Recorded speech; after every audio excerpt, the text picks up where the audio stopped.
दोस्तों चलिए आज की वीडियो शुरू करते हैं।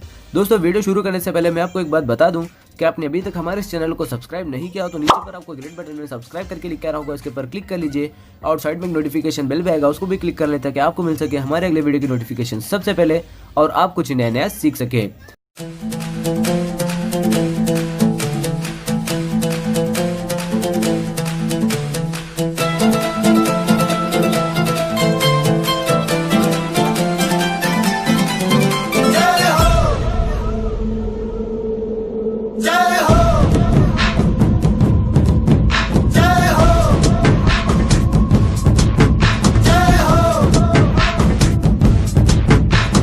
आजा आजा जिंद शामी आने के तले, आजा जरी वाले नीले आसमाने के तले।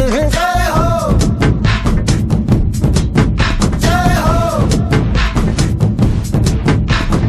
आजा आजा जिंद शामी आने के तले, आजा जरी वाले नीले आसमाने के तले। जय हो जय हो जय हो। Hello students, good morning. तो આપણે જે ધોરણ 12 ની અંદર સપુષ્પી વનસ્પતિમાં લિંગી પ્રજનન વિશે અભ્યાસ કરતા હતા, તેની અંદર આપણે લાસ્ટ લેક્ચરની અંદર લઘુ બીજાણુ જનન વિશે અભ્યાસ કર્યો। લઘુ બીજાણુ જનન એટલે કે લઘુ બીજાણુના નિર્માણની પ્રક્રિયાને લઘુ બીજાણુ જનન તરીકે ઓળખવામાં આવે છે।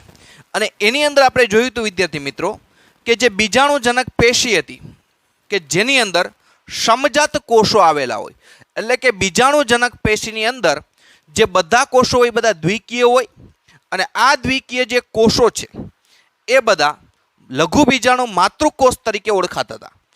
લઘુ બીજાણુ માતૃકોષમાં શું થતું હતું તો કે અર્ધીકરણ થતું હતું। અને આપણે વિદ્યાર્થી મિત્રો જાણીએ છીએ કે અર્ધીકરણની જે પ્રક્રિયા છે તે બે તબક્કામાં છે।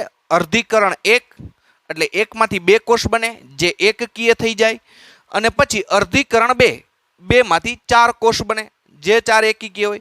ચારે એક સાથે સમૂહમાં હોય ત્યારે એને આપણે વિદ્યાર્થી મિત્રો પરાગ ચતુષ્ક કે લઘુ બીજાણુ ચતુષ્ક કહેવાય। હવે એને તમે લઘુ બીજાણુ માતૃકોષ નો કહી શકો, ખાલી લઘુ બીજાણુ કહી શકો, કારણ કે જો લઘુ બીજાણુ માતૃકોષ હોય તો તે દ્વિકીય હોય, જ્યારે ખાલી લઘુ બીજાણુ શબ્દ વાપરો ત્યારે તે કેવો હોય? એકકીય હોય। તો આ ચતુષ્કમાંથી જ્યારે બધી જ પરાગરજ મુક્ત થાય તો આ રીતના એક લઘુ બીજાણુમાંથી ઘણી બધી પરાગરજ નિર્માણ પામે। લઘુ બીજાણુ માતૃકોષમાંથી ઘણી બધી પરાગરજ એટલે કે ઘણી બધી લઘુ બીજાણુ નિર્માણ પામે છે। તો પરાગરજને બીજું કહેવાય વિદ્યાર્થી મિત્રો લઘુ બીજાણુ, યાદ રાખજો। બીજું શું કહેવામાં આવે છે? લઘુ બીજાણુ તરીકે પણ પરાગરજને ઓળખવામાં આવે છે। હવે વિદ્યાર્થી મિત્રો આપણે શરૂઆત કરી કે પરાગરજ એ શું છે તો કે પરાગાશય અથવા આપણે જોઈએ કે પરાગાશયની અંદર જે પરાગરજ છે આ પરાગરજ એ નર જન્યુજનકનું પ્રતિનિધિત્વ કરે છે। બરોબર સમજો, નર જન્યુજનકનું પ્રતિનિધિત્વ કરે છે। તો આપણે લખી કે પરાગરજ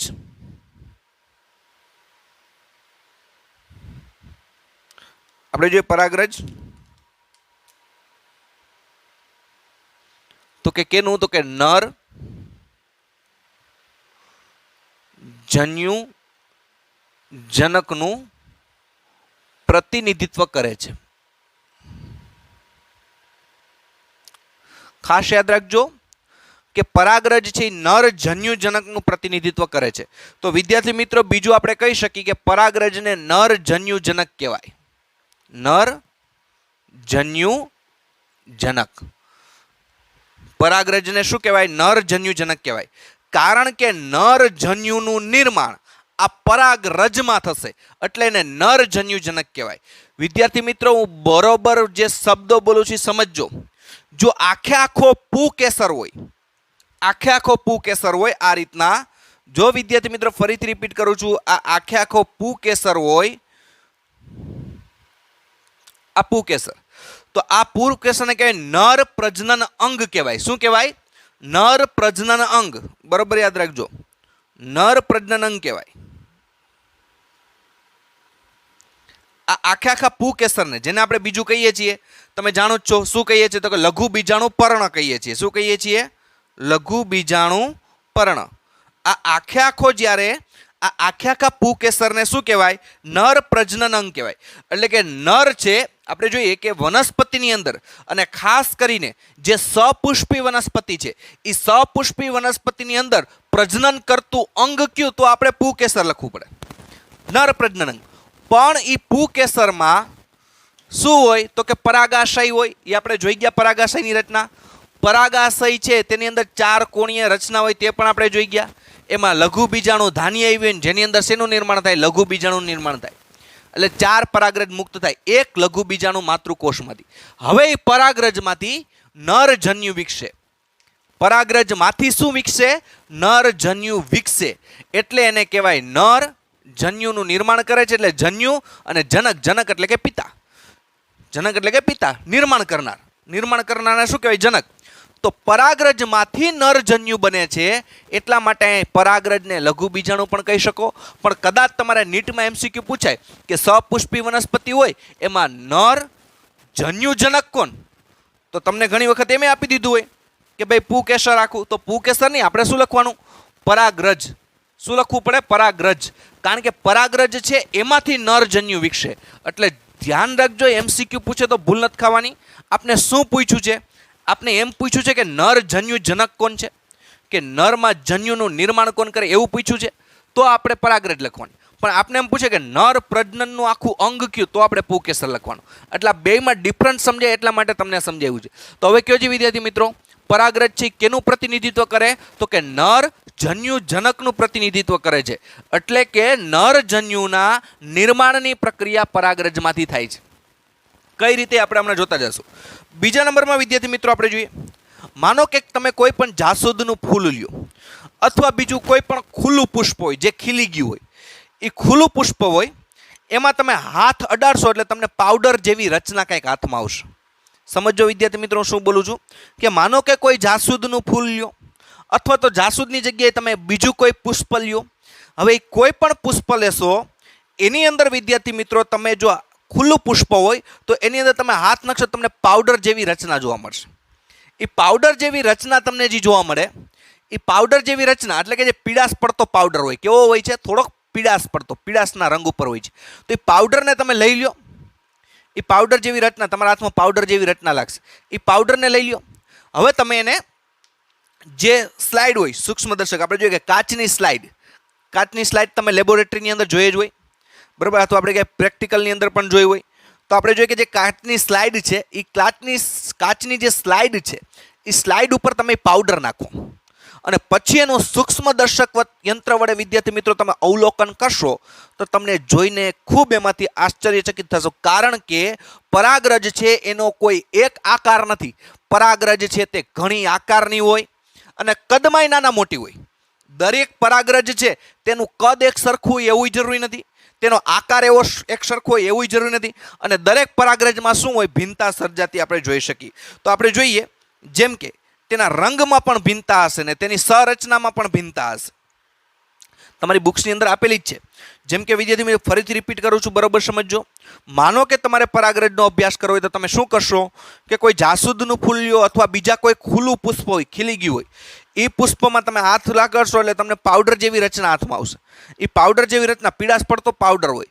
એ પાવડરને તમે કાચની એક સ્લાઇડ લ્યો, ચોરસ કે લંબચોરસ જેવી નાની હોય એવી, એ સ્લાઇડ ઉપર પાવડર નાખો. પછી સૂક્ષ્મદર્શક યંત્ર વડે તમે અભ્યાસ કરશો તો તમે જોશો કે એ બધી પરાગરજ છે જે તમને પાવડર જેવી રચના લાગે. એ શું છે? એ પરાગરજ છે. એ પરાગરજ જોશો તો એના કદમાં પણ ભિન્નતા હશે, એની આકારમાં પણ ભિન્નતા હશે, એની સંરચનામાં પણ ભિન્નતા હશે. એક્ઝામ્પલ તરીકે તમને સમજાવું વિદ્યાર્થી મિત્રો, તમારી બુક્સમાં આકૃતિ છે જ, બરાબર છે? તો આપણે લખી, અહીં પહેલાં આપણે લીટી લખી નાખી કે પરાગરજના કદ, આકાર, રંગ અને સંરચનામાં ભિન્નતા હોય છે.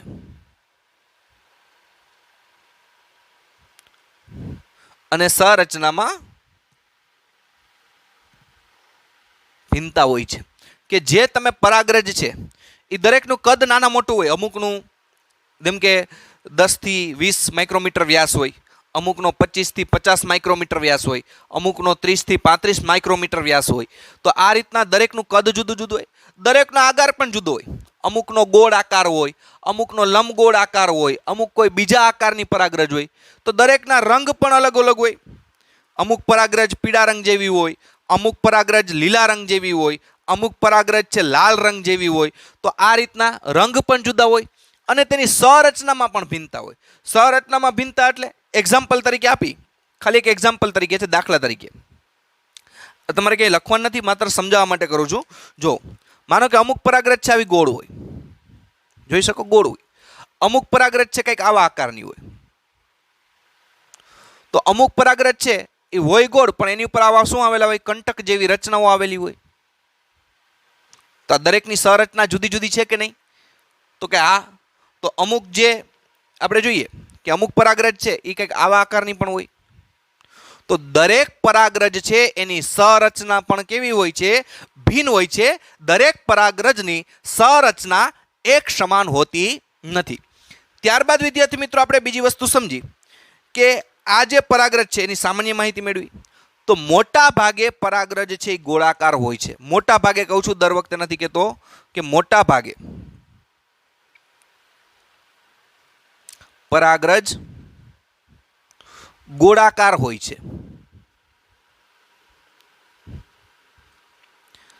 વિદ્યાર્થી મિત્રો, જે હું બોલું છું એની પર ખાસ ફોકસ કરજો કે મોટા ભાગે પરાગરજ કેવી હોય? ગોળાકાર હોય.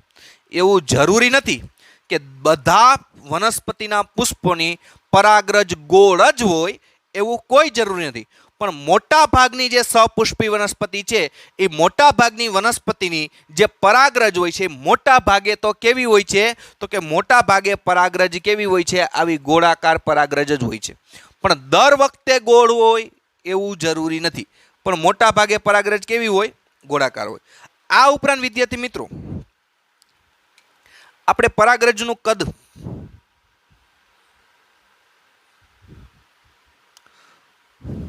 આપણે પરાગરજના કદ વિશે ચર્ચા કરી. તો પરાગરજનું કદ કેવું હોય? તો કે લગભગ અંદાજિત 25 થી 50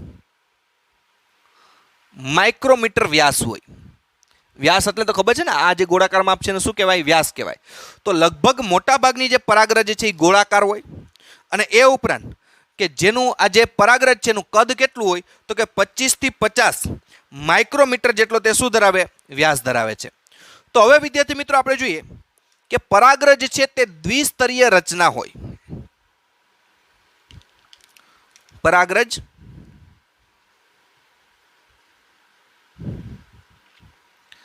વિદ્યાર્થી મિત્રો આપણે જોઈએ કે આ જે પરાગરજ છે, આ પરાગરજ છે તે કેવી હોય? તો કે દ્વિસ્તરીય રચના હોય છે. તો આપણા મગજમાં ક્વેશ્ચન થાય દ્વિસ્તરીય એટલે? તો કે પરાગરજના ફરતે કેટલા? 2 સ્તર હોય છે. આપણે બંને સ્તર દોરીએ. ખાસ ધ્યાન રાખજો વિદ્યાર્થી મિત્રો, આપણે અહીંયા પેલા બહારનું સ્તર દોરીએ, અંદરનું દોરીએ.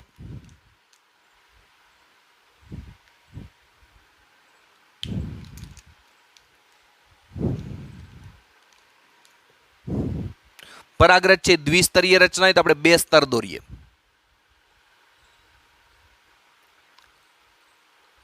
આપણે ગોળાકાર પરાગરજ જ લેશું.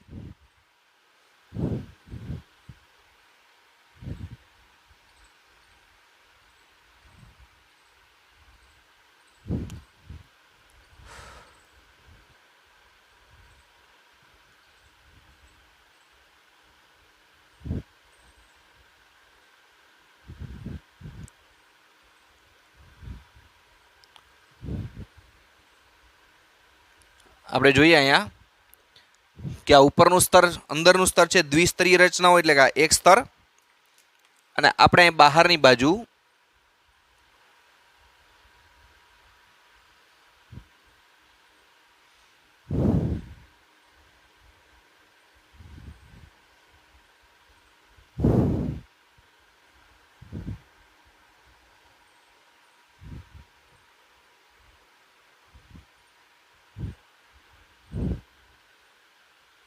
તો જોઈ શકો છો અહીંયા પરાગરજ છે. આ આખે આખી આપણે શું દોરી છે વિદ્યાર્થી મિત્રો? પરાગરજ. बराबर ध्यान राखजो। આપણે પરાગરજ દોરી છે તો પરાગરજની અંદર કેટલા સ્તરીય રચના છે તમે જોઈ શકો છો કે દ્વિસ્તરીય રચના હોય। દ્વિસ્તરીય રચના એટલે કે બે સ્તરીય।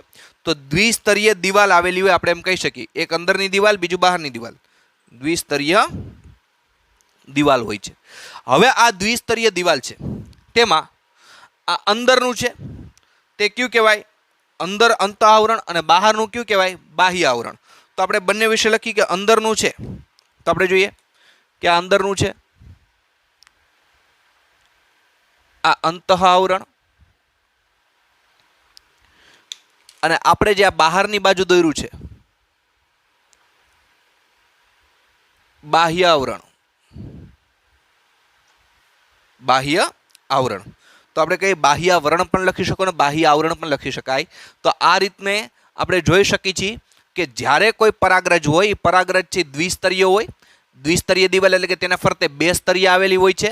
બે સ્તર એટલે કે એક અંદરનું સ્તર જેને અંત આવરણ કહેવાય અને આપણે બ્લેક કલરથી દોરેલું છે બાહ્ય સ્તર, એને શું કહેવાય? બાહ્ય આવરણ કહેવામાં આવે છે। હવે વિદ્યાર્થી મિત્રો જે બાહ્ય આવરણ છે આપણે જોઈએ ક્યું છે? આ બાહ્ય આવરણ। આ બાહ્ય આવરણ હોય છે તે કેવું હોય છે? તો કે એકદમ સખત આવરણ હોય।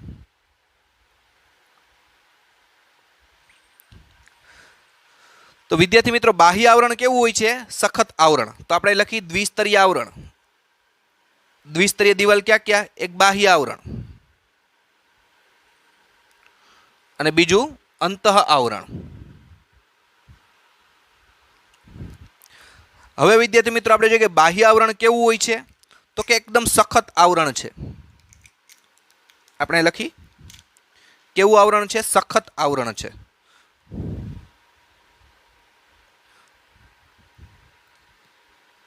સખત આવરણ એટલે આપણે ખબર છે એકદમ સખત, એકદમ મજબૂત આવરણ આવેલું હોય છે। કયું આવરણ? તો કે ભાઈ પરાગરજ છે એ પરાગરજમાં દ્વિસ્તરીય આવરણ હોય। દ્વિસ્તરીય એટલે કે બે સ્તર આવરણ આવેલા હોય, એક બાહ્ય આવરણ અને એક અંતઃ આવરણ। હવે જે બાહ્ય આવરણ છે તે કેવું હોય? તો કે વિદ્યાર્થી મિત્રો એકદમ સખત આવરણ હોય છે જેને બાહ્ય આવરણ કહેવામાં આવે છે, જે સ્પોરોપોલેનનું બનેલું હોય છે।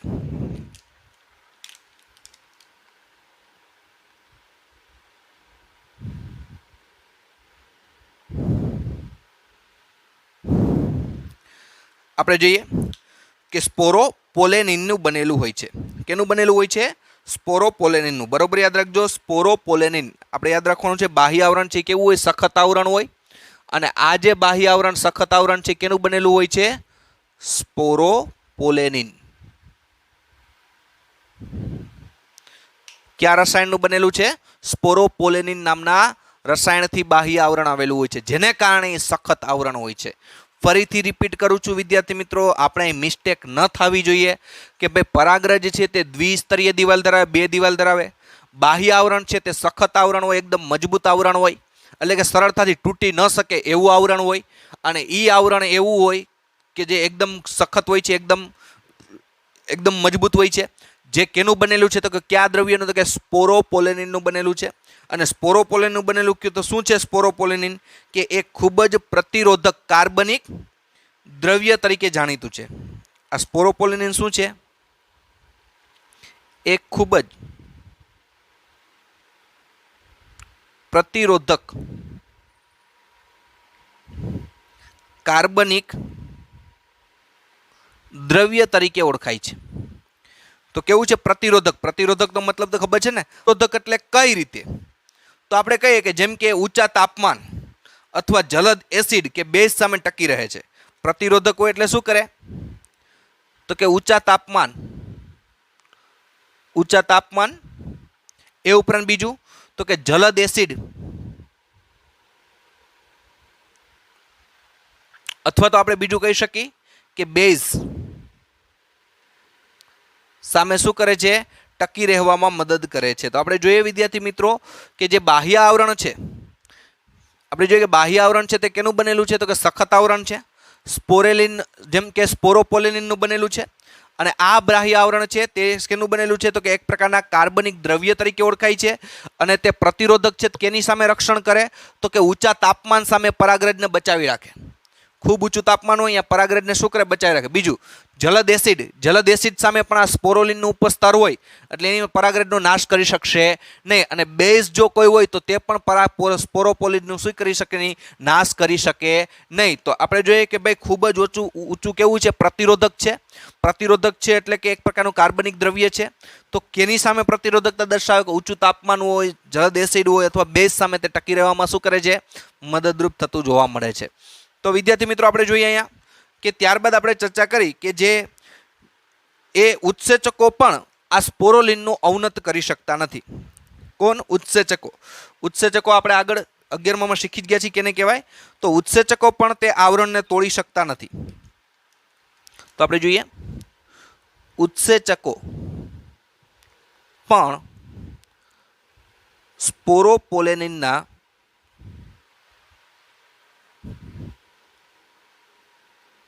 આવરણને તોડી શકતા નથી.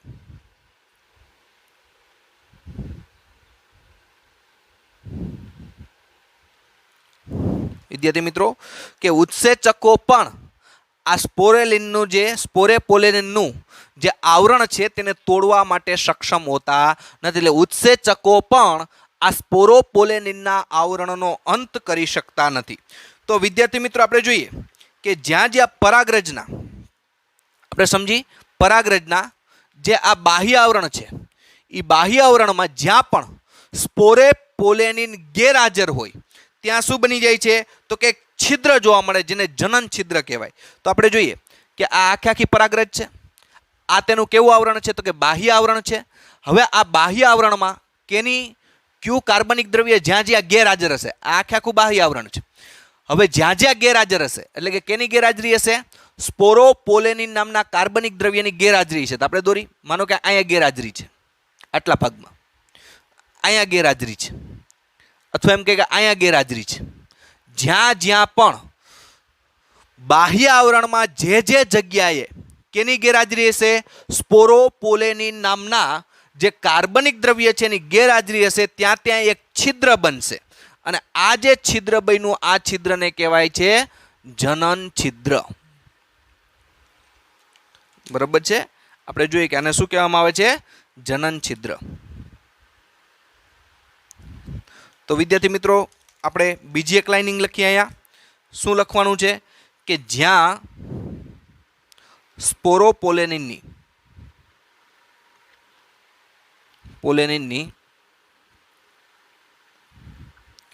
ગેરહાજરી હોય ત્યાં છિદ્ર બને, અને આ છિદ્ર છે એને કેવું કહેવાય, કયું છિદ્ર કહેવામાં આવે છે, જનન છિદ્ર તરીકે તેને ઓળખવામાં આવે છે. તો ત્યારબાદ વિદ્યાર્થી મિત્રો આપણે જોઈએ કે સ્પોરોપોલેનિનની હાજરીના કારણે તે બહારનું જે પરાગરજનું સ્તર છે તે પરાગરજ કે અશ્મિ સ્વરૂપે સંગ્રહાય છે. આપણે જોઈએ સ્પોરોપોલેનિનની હાજરીના કારણે બહારનું સ્તર અથવા પરાગરજ, આપણે લખીએ હાજરીના કારણે પરાગરજ અશ્મિ સ્વરૂપે સંગ્રહાય છે. અશ્મિ સ્વરૂપે સંગ્રહાય છે. જેમ કે વિદ્યાર્થી મિત્રો આપણું હાડકું એકદમ મજબૂત હોય છે, એ જ રીતના આપણા હાડકાને આપણે જોઈએ છીએ કે ભાઈ સંગ્રહ કરી શકાય, કારણ કે કેવું હોય છે, અશ્મિ હોય છે. આપણે જોઈએ કે અશ્મિ સ્વરૂપેનો સંગ્રહ થતો હોય, એવી જ રીતે આ પરાગરજ છે એના પર તે સ્પોરોપોલેનિનનું સ્તર આવેલું છે, એટલે એનો અશ્મિ સ્વરૂપે શું કરી શકો છો, તમે એનો સંગ્રહ કરી શકો છો. ત્યારબાદ વિદ્યાર્થી મિત્રો આપણે જોઈએ કે હવે આપણે કે બાહ્ય આવરણ વિશે આપણે ચર્ચા કરી. તો બાહ્ય આવરણ છે સખત છે. હવે આપણે પૂછ્યું કે ભાઈ જનન છિદ્રનું કાર્ય શું, આપણી બુક્સની અંદર એક પ્રશ્ન પૂછેલો છે, શું તો કે ભાઈ જનન છિદ્રનું કાર્ય શું. હવે વિદ્યાર્થી મિત્રો આપણે સમજવાનું છે કે જનન છિદ્રનું કાર્ય શું. આપણી બુક્સની અંદર એક આવો પ્રશ્ન આપ્યો છે. તો વિદ્યાર્થી મિત્રો આપને ખબર છે, જેમ કે આપણે અહીંયા દોર્યું સ્ત્રી કેસર. શું દોર્યું છે? સ્ત્રી કેસર. બરોબર ધ્યાન રાખજો, સ્ત્રી કેસર દોર્યું છે. હવે એની અંદર મેં એક અંત આવરણ દોર્યું, ત્યારબાદ એની બાજુમાં હું શું દોરું છું, બાહ્ય આવરણ. આ મેં બાહ્ય આવરણ દોર્યું. તો આ પરાગરજ છે, આ શું છે? પરાગરજ. આ અંતઃઆવરણ છે, આ બાહ્ય આવરણ છે. હવે આપને પૂછ્યું કે ભાઈ જનન છિદ્રનું કાર્ય શું છે, તો હું તમને સમજાવું કાર્ય શું છે. માનો કે આ છિદ્ર પડી ગયું છે. આ છિદ્ર શું કામ પડ્યું અહીંયા? કારણ કે અહીંયા સ્પોરોપોલેનિન નામના જે કાર્બનિક દ્રવ્ય છે એની એમાં ગેરહાજરી હતી એટલા વિસ્તારમાં, એટલે અહીંયા છિદ્ર બની ગયું. આ છિદ્ર છે ને કેવું છિદ્ર કહેવાય? જનન છિદ્ર. તો વિદ્યાર્થી મિત્રો આપને ખબર છે કે ભાઈ સ્પોરોપોલેનિનનું જે સ્તર છે તે તો ઉત્સેચકોથી પણ વિઘટન નથી થતું, જલદ એસિડથી પણ વિઘટન નથી થતું, ઊંચા તાપમાને પણ એ તૂટતું નથી. તો એનો મતલબ એમ કે આપને ખબર હોય કે જ્યારે પરાગાશય ઉપર પરાગરજ પ્રસ્થાપિત થઈ જાય, એટલે આ ઘટનાને પરાગનયન કહેવાય, કે જ્યારે સ્ત્રી કેસરના પરાગાશય ઉપર પરાગરજ પ્રસ્થાપિત થઈ જાય ત્યારે એમાંથી પરાગ નલિકા વિકસે. શું વિકસે? પરાગ નલિકા. તો આપણે જોઈએ કે આ પરાગ નલિકા વિકસી. તો વિદ્યાર્થી મિત્રો આ પરાગ નલિકા છે એને બહાર નીકળવું ક્યાંથી? કારણ કે પરાગ નલિકાને ક્યાં સુધી પહોંચવાનું હોય? બીજાશય સુધી.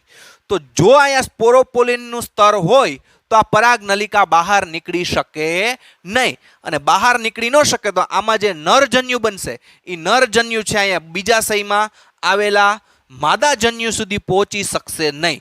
તો વિદ્યાર્થી મિત્રો જનન છિદ્રનું કાર્ય શું?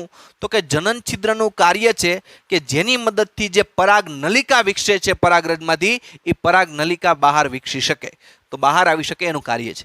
અને પરાગ નલિકા ક્યાંથી વિકસે વિદ્યાર્થી મિત્રો? આપણે એક્સ્ટ્રા નોંધમાં લખી તો અંતઃ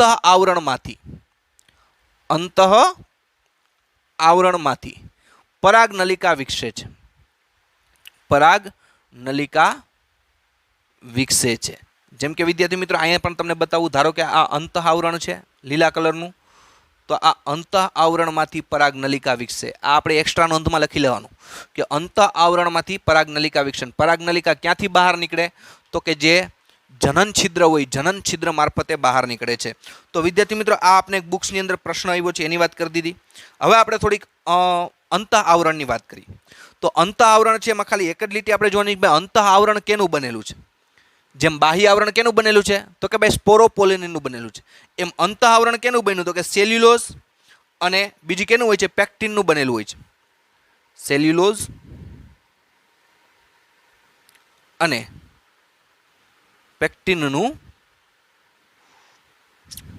બનેલું હોય. યાદ રાખવાનું છે કે સેલ્યુલોઝ અને બીજું કેનું બનેલું હોય છે? પેક્ટિનનું બનેલું કયું હોય છે? અંતઃ આવરણ છે તે જોઈ શકાય છે. તો વિદ્યાર્થી મિત્રો આ પડ હોય કેવું હોય? તો કે ભાઈ સળંગ પડ હોય. આમાં તમે જોઈ શકો છો આવા કોઈ છિદ્ર જોવા મળતા નથી. હા, જ્યાંથી નલિકા વિકસે છે ત્યાંથી આમ સળંગ રચના બને છે. એટલે આ કેવી રચના હોય? સળંગ રચના હોય, એમાં છિદ્રો હોય. તો વિદ્યાર્થી મિત્રો આપણે જોયું હતું, ફરીથી ક્વિક રિવિઝન કરીએ. પહેલા આપણે જોઈએ પરાગરજ, જેને બીજું લઘુ બીજાણુ કહેવાય. તો પરાગરજ કેનું પ્રતિનિધિત્વ કરે? તો કે નર જન્યુજનકનું પ્રતિનિધિત્વ કરે છે. અહીંયા આપણે શબ્દ સમજવાનો છે કે અહીંયા નર જન્યુજનક શબ્દ હોય, નર પ્રજનન નથી કીધું. જો વિદ્યાર્થી નર પ્રજનન કે તો આપણે પુકેસર લખવું પડે, પણ આપણે એમ કે નર જન્યુજનક એટલે કે નર જન્યુનું નિર્માણ કેની અંદર થાય? પરાગરજમાંથી, એટલે એને કહેવાય નર જન્યુજનક. ત્યારબાદ વિદ્યાર્થી મિત્રો પરાગરજ હોય તેના કદ, આકાર અને રંગને સંરચનામાં ભિન્નતા હોય. તો એના માટે વિદ્યાર્થી મિત્રો કઈ રીતે ખબર પડે? તો માનો કે તમે કોઈ જાસૂદનું ફૂલ લ્યો અથવા તો કોઈ બીજા પુષ્પ લ્યો જે ખુલ્લું હોય, તેમાં તમે જોઈ શકો કે તેમાં હાથ ફેરવશો તમને પાવડર જેવી રચના હાથમાં આવશે. આ પાવડર જેવી રચના બીજું કાંઈ નહીં, પરાગરજ છે. આ પાવડરને તમે શું કરો કે કાચની સ્લાઇડ લ્યો, તેની ઉપર નાખો અને પછી સૂક્ષ્મદર્શક યંત્ર વડે પાણીનું એક ટીપું પણ નાખી દો અને સૂક્ષ્મદર્શક યંત્ર વડે તમે શું કરશો? એનો અભ્યાસ કરશો. તો અભ્યાસ કરશો એટલે તમે જોઈ શકશો કે પરાગરજના કદ પણ જુદા જુદા હોય, તેના આકાર પણ જુદા જુદા હોય, તેના રંગ પણ જુદા જુદા હોય ને તેની સંરચના પણ જુદી જુદી હોય. તો આ રીતના મોટા ભાગે પરાગરજ કેવી હોય છે? ગોળાકાર હોય છે. દર વખતે ગોળાકાર હોય એવું જરૂરી નથી, પણ મોટા ભાગની પરાગરજ ગોળાકાર હોય. એ ઉપરાંત પરાગરજનું કદ કેટલું હોય? તો લગભગ 25 થી 50 માઇક્રોમીટર જેટલું તે વ્યાસ ધરાવે છે. ત્યારબાદ પરાગરજ છે કેવી છે? દ્વિસ્તરીય દિવાલ છે. તો અહીં જોઈ શકો પરાગરજના કેટલા સ્તર છે? દ્વિસ્તર. હવે અહીંથી વિદ્યાર્થી મિત્રો એમને યાદ રહી જાય, દ્વિસ્તરમાં અંદરનું આવરણ અંતઃ આવરણ અને બહારનું આવરણ કેવું છે? બાહ્ય આવરણ. હવે બાહ્ય આવરણ હોય કેવું હોય? તો કે સખત આવરણ હોય, એકદમ મજબૂત આવરણ હોય. એનું કારણ શું? તો કે આ જે બાહ્ય આવરણ છે તે સખત આવરણ છે. એનું કારણ એ છે કારણ કે બાહ્ય આવરણ કેનું બનેલું છે? તો કે સ્પોરોપોલેનિન નામના દ્રવ્યનું બનેલું છે. તો આ સ્પોરોપોલેનિન શું છે? તો કે એક પ્રકારનું પ્રતિરોધક કાર્બનિક દ્રવ્ય છે. કેવું છે? કાર્બનિક દ્રવ્ય. કેવું? પ્રતિરોધક. તો કે પ્રતિરોધક એટલે કઈ રીતે? તો કે ઊંચા તાપમાન સામે પરાગરજને રક્ષણ આપે. બીજું તો કે જલદ એસિડ સામે રક્ષણ આપે, બેઝ સામે રક્ષણ આપે, એટલે કેવું કહેવાય? એકદમ સખત આવરણ, એટલે કે પ્રતિરોધક કહેવાય. ત્યારબાદ વિદ્યાર્થી મિત્રો આપને એમ થાય કે ભાઈ આ ઉત્સેચકો છે એ પણ સ્પોરોપોલિનનું જે સ્તર છે તેને તોડી શકતા નથી, તેનું વિઘટન કરી શકતા નથી. એટલે કે ઉત્સેચકો પણ સ્પોરોપોલિનના સ્તરનો અવનત કરી શકતા નથી. ત્યારબાદ વિદ્યાર્થી મિત્રો આપણે જોયું કે જ્યાં જ્યાં બાહ્ય આવરણમાં સ્પોરોપોલિનની ગેરહાજરી હોય, સ્પોરોપોલેનિનની ગેરહાજરી હોય, ત્યાં તે એક છિદ્ર બને અને એ છિદ્રને શું કહેવાય? તો કે ભાઈ જનન છિદ્ર કહેવાય. બીજી વસ્તુ કે આ સ્પોરોપોલેનિનના સ્તરના કારણે આ પરાગરજ છે કયા સ્વરૂપે સંગ્રહાય? તો કે ભાઈ અશ્મિ સ્વરૂપે તેનો સંગ્રહ થઈ શકે, કારણ કે એકદમ મજબૂત આવરણ હોય એટલે અશ્મિ સ્વરૂપે તેનો સંગ્રહ થાય. તો વિદ્યાર્થી મિત્રો આપણે બુકની અંદર પ્રશ્ન પૂછ્યો જનન છિદ્રનું કાર્ય શું? તો વિદ્યાર્થી મિત્રો આપણે જાણી છીએ કે જ્યારે પરાગનયન થાય, પરાગનયન એટલે કે પુષ્પના સ્ત્રી કેસરના પરાગાસન ઉપર પરાગરજ પ્રસ્થાપિત થાય ત્યારે એના અંત આવરણમાંથી, ખાસ યાદ રાખવાનું છે, અંત આવરણમાંથી કઈ નીકળે? પરાગ નલિકા નીકળે. અને એ પરાગ નલિકાને વિકાસ પામીને ક્યાં પહોંચવાનું હોય? બીજાશયના અંડક સુધી. તો બહાર તો જ નીકળી શકે જો છિદ્ર હોય તો. તો આ જનન છિદ્રના મારફતે પરાગ નલિકા બહાર નીકળે છે.